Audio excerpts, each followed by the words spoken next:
Walk any marina today, and you'll feel it in your gut. The same boats, the same faded for sale flags, the same dust on Dodgers. Not for weeks, for months, sometimes for years. Good sailboats, clean, cruise-ready, names you know. Nobody's calling. Everyone's waiting. The market isn't slow. It's broken. And if you own a sailboat right now, I'm going to say the quiet part out loud. This is going to sting a little, but it will save you a lot. Stick with me, because before the end, I'll give you a simple 3-number test that tells you whether to sell, sail, or scrap. Plus, the exact words to handle lowball offers without blowing the deal. Ready? Let's get into it. Seasonal dip. They say the right buyer is out there. They say give it time. But walk the docks. The slips are full, the foot traffic is thin, and even solid, honest cruisers that would have vanished in a weekend a few years ago are just parked. The truth is, supply outran demand. Borrowing got painful, insurance got picky, and buyers learned patience. When a shopper can scroll 50 near-identical 36 to 40 footers in 10 minutes, your beloved Catalina, Bonetto, Hunter, Jeanneau, Island Packet, Hallberg Rossi, you name it, is not a one-of-one. It is one tile in a wall of tiles. If your price, condition, and proof do not jump off that wall, they do not even click. And here is the new psychology. Buyers are not rude, they are rational. They are running the math on slip plus insurance plus refit, and they are thinking like this. If prices are sliding and inventory is growing, waiting is a strategy. That mindset kills urgency. Urgency is what sells boats. Without urgency, listings stale. And once a listing stales, it carries a smell you cannot wash off with better photos. People start to wonder what is wrong, even when nothing is wrong. They send a number that feels insulting. They walk if you push back. They can, because there is always another boat a click away. If that sounds bleak, good. Bleak wakes us up. Bleak is how we stop the bleed. Let's do the uncomfortable calculation that most owners avoid. Slip rent in a lot of coastal marinas is easily 4 figures a month. Add power and water. Add bottom cleanings. Add the haul and paint you cannot postpone forever. Add insurance that crept from annoying to brutal, especially if your boat is older or your zip code gets named Storms. Add the little rot that appears when a sailboat sits still. Batteries that die, hoses that crack, pumps that quit, a faint bilge smell that mislabels your clean boat as a project. Now add something people never add, the stale penalty. After 90 to 180 days on the market, the boat is not just costing you money to hold. It is losing perceived value because people assume hidden problems.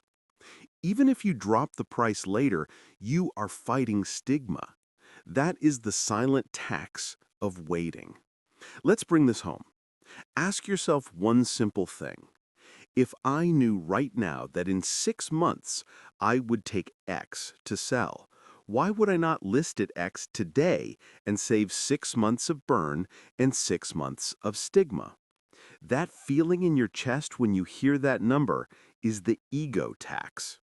You can pay it slowly every month in fees and decay, or you can pay it once and keep your leverage. Stay with me for 30 seconds, because in Chapter 6, I will give you the exact 3-number test that turns this gut feeling into a yes or no decision you can actually live with. Stale happens fast now. You list high to test the market, and the market tests you back. 2 weeks of silence, a month of tire kickers, 3 months of wallpaper. After that, even your price drops look desperate. So here is the only way out. Price like it is the second reduction on day 1. If you're thinking, but I could always come down later, flip it. If I knew I was coming down later, why not start there now? You do not have to be the cheapest. You have to be the clearest value. Next, replace the phrase well-maintained with proof. Build a tiny trust file, not a phone book, 5 to 10 pieces that kill fear. A dated rig inspection with photos of terminals, swages, chain plates, and tangs. Moisture readings around the mast step, chain plates, stanchions, deck hardware. Battery test sheets. An engine cold start video plus oil sample.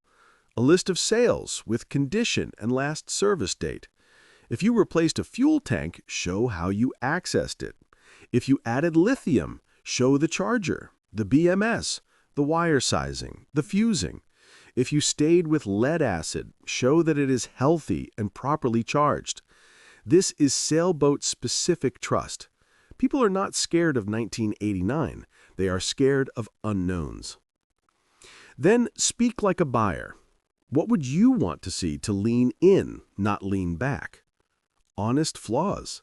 Cosmetic gel coat crazing on port quarter, photographed.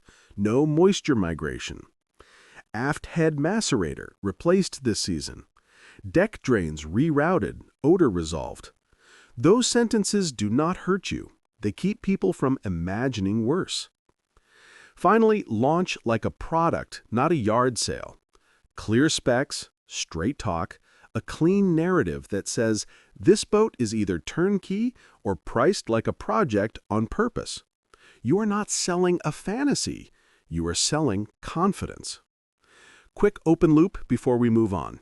In 2 minutes, I will give you the exact words to respond to a 60% offer without killing the deal or your pride. It is simpler than you think. Welcome to the lowball era. It is not personal, it is arithmetic. With lots of inventory and slow confidence, cash buyers and approved buyers hold the cards. Offers at 70% of ask are normal. Offers at 60% are not rare on anything that smells like work. You can get mad, or you can manage it. Here's how you keep your leverage and your sanity. First, counter clean. Thanks for the offer. I can do X as is, including the listed spares and upgrades. Pre-survey summary is available. Your survey is welcome. That sentence tells a serious buyer 3 things. 1, you are rational. 2, you have proof. 3, you are still showing the boat to others. Second, trade dollars for certainty, not everything for nothing. A small price give paired with a short contingency window beats a giant haircut with endless nitpicks. At X with a 10-day contingency and see trial next week. Deadlines are your friend. Third, concede smart. Pick 2 high perceived value items that are low cost and fast for you. New house bank, fresh bottom clean. A professional interior clean with receipts. Do not give away 10% when you can give away 2% and remove 2 buyer fears. Fourth, time box every counter. This counter is valid for 72 hours while other showings continue. Scarcity works both ways. If they want the boat, they will move. If they do not, you have your answer without 3 weeks of silence. Fifth, do not anchor your counter to 2-year-old comps. The market you loved is gone. The market you have is the only one that pays you. If you were thinking about going it alone to save commission, understand this. In a soft market, exposure, trust, and deal-making matter more than ever. Most DIY listings fail on all 3. Weak photos, vague specs, no recent survey. Emotional negotiations that die over a $300 pump. You can do free buy sell well, but you have to out-broker the brokers. That means professional photos, a 1-page spec with dates and models, that trust file we just covered, and templated replies so you don't tank a deal in your inbox at midnight. If that sounds exhausting, hire a pro. Then still do the trust file, because the broker brings eyeballs and you bring proof. That pairing sells boats. Stay with me. In about 60 seconds, we're going to talk about the things that uniquely kill sailboat deals and how to flip them into green flags. If you own an older cruiser, this part is your money section. Sailboats are not simple vehicles with a mast. They are small systems, rooms with a keel. And buyers who used to be dazzled by layout are now obsessed with risk. Your job is to turn the 5 classic fear zones into proof zones. Rig and deck. State the rig age and have a dated inspection with photos of terminals, swages, chain plates, and any visible crevice corrosion. Mention the chainplate access and any rebedding. Show moisture readings around the mast step, stanchions, and deck hardware. If you have cored decks, note where the core is solid and where it has been repaired, with pictures. If you have a compression post history, show the fix. Energy and electrical. Buyers are hyper-suspicious of DIY lithium. If you have lithium, show the charger, the BMS model, the fuse sizing, the wire gauge, the routing, the venting. If you have lead-acid, show battery test results and proper charging. List your solar, wind, alternator output and the controller models. Photograph the panel with tidy, labeled circuits. Nothing sells confidence faster than a tidy panel. Aux engine and fuel. Cold start video. Oil analysis. Compression numbers if you have them. Fuel polishing receipts. Clean mounts and hoses. If you replaced a fuel tank, document the access method. If you have the original aluminum tank and the install makes replacement a nightmare, say that so the buyer can price it and adjust. Surprises kill deals. Honesty closes them. Sales and canvas. List the inventory with condition and last service date.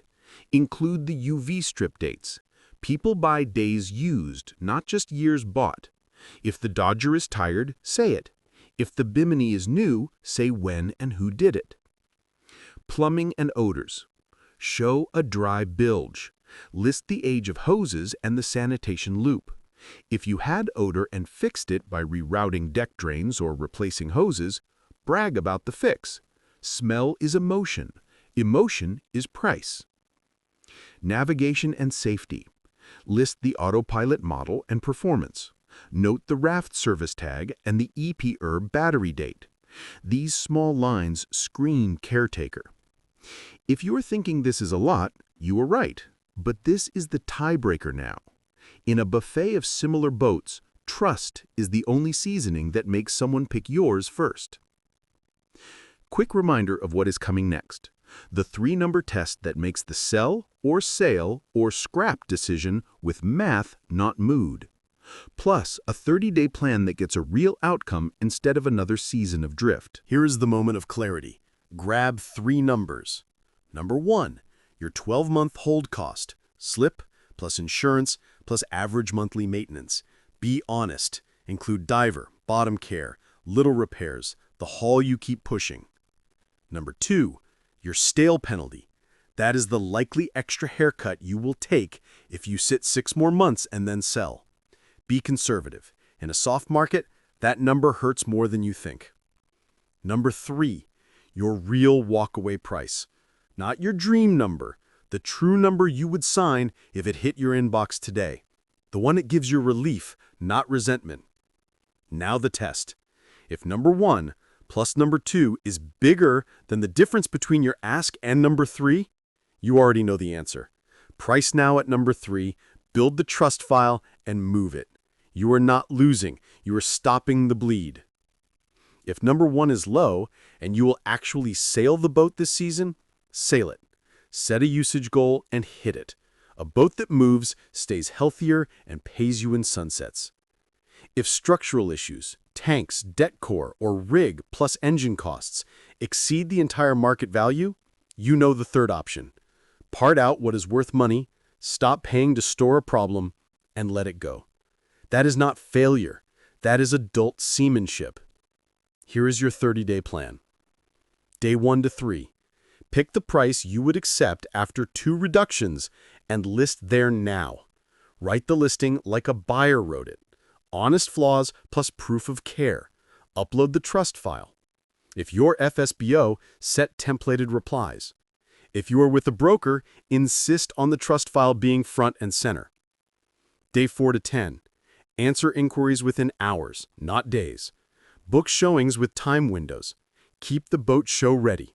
Dry bilge, labeled panel, sails flaked, tools stowed, lockers clean. If the boat is in the water, cycle systems so nothing surprises anyone. Day 11 to 20. Expect low offers. Use the counter lines you heard earlier. Trade dollars for certainty. Time box every counter. If someone wants every Boats are not spreadsheets. They are independence and family stories and the best sunset you ever saw. That is why this market hurts. It puts numbers on something you love. So make the call with clear eyes. If you sell, it is not quitting. It is choosing peace over burn. If you sail, then sail. Set a real goal, go make miles, and keep the systems honest. If you scrap, you did not lose. You freed yourself from a bill that was not buying you any joy. If this gave you a number, a plan, or just permission to breathe, do me a favor. Tell me in one word what is stopping you right now. Slip, insurance, or refit. Your answers shape the next video, where I will break down a real trust file and a real pricing playbook line by line. Fair wins, fewer surprises, and no regrets. I will see you out there.